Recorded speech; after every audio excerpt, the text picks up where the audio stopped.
Hello, welcome to 1 Hour SaaS. My name is Mubashir Iqbal, everybody calls me Mubs. I am building a SaaS business in just 1 hour a day. This is update for hour number 28 of building podcast ping. And this is not the production site. Now that we're live, I should probably load that up. But so today was just kind of a mix of a few different things I wanted to just kind of work on. So one, I just made a couple of tweaks to the website, just kind of the home page. I kind of just added this bar onto this image here. So it kind of looks a little bit, it was getting kind of lost in the page. And I think this just kind of helps separate that a little bit.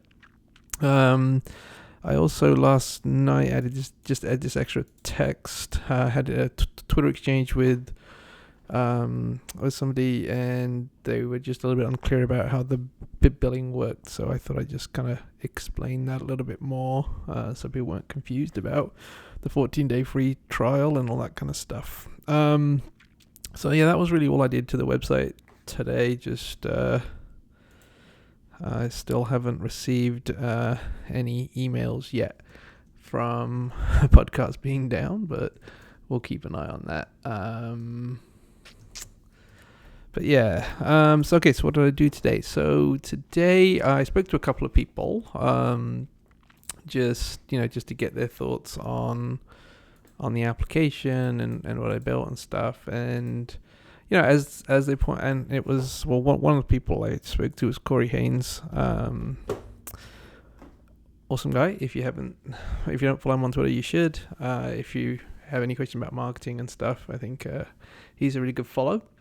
He also has a podcast as well, so I figured he'd be a good person to kind of talk to as well. And yeah, as you pointed out, it's probably not just because you have a podcast doesn't mean that you're going to be too concerned about uptime monitoring, right? So, which is exactly what I expected too. Like, I mean, unless you're taking your podcast seriously, if it's your business and it's making you money, or it's a good lead gen for you, things like that. If it's just a hobby, then you're obviously not going to be too concerned about uptime.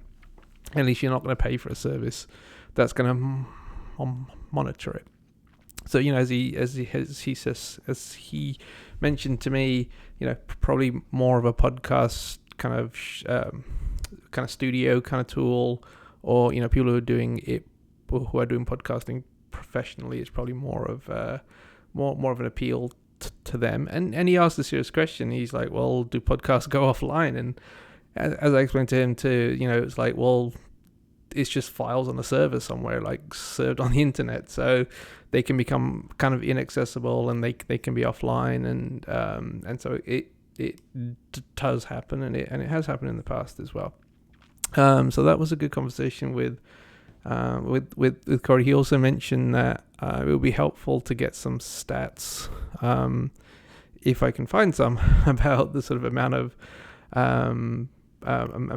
times that kind of podcast can be offline and things like that. So I'm going to see if I can find anything that I can kind of throw in there. I think it'll be kind of hard to find, unfortunately, because I don't think there's any kind of industry-wide stats like that I can pull. But yes, so that was a good conversation.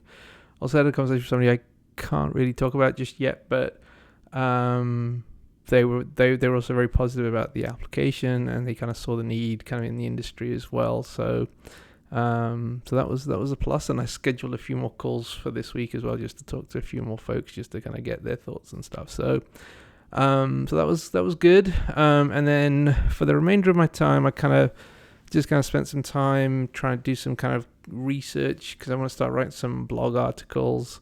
I want to write some articles for the blog that just talk about podcast servers and sort of offline time and things like that, just to try and honeypot some people. So I used Uber Suggest to kind of do some research, and I think the sort of keyword I'm going to target right now is I think it was unavailable. I don't know if this is going to work right now, but we'll see. And just I guess the thing to keep in mind here is that this is kind of a niche market, so we're not going to get tens of thousands of kind of search queries kind of happening for the terms that I'm kind of marketing, or the sort of terms I'm targeting. And so I don't expect there to be huge volume. And obviously these numbers are a little bit low, but I think so this is kind of where I'm going to start, and then we'll kind of expand out of here, and hopefully we'll go for a little bit more mainstream as well, just to kind of just to rank for podcasts and stuff like that too. Obviously we're not going to get any close to the top of that, but it's all going to help, I think. I kind of let me just see. So these were just some of the keywords that I came up with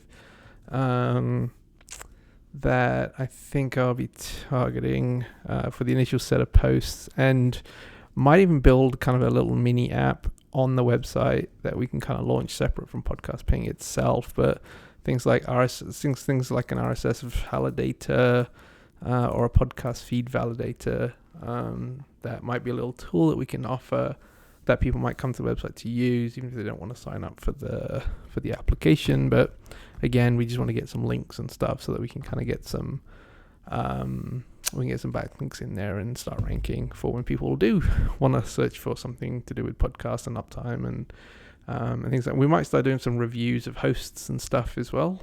That would also be a good way to kind of rank there in terms of what's the reliability of a host, and kind of what kind of uptime things that they offer in terms of SLAs and sort of all that kind of stuff too.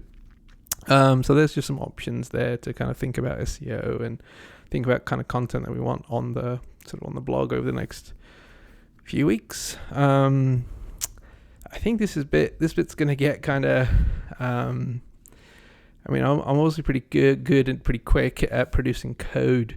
Producing content in an hour a day, I think, is going to be super hard, because to do the research and to write the article and edit the article and stuff, I think is going to be a very time-consuming process. So we might have to kind of adjust our sort of hour here, or I might have to kind of outsource that. Maybe I'll just pay somebody to kind of write an article instead.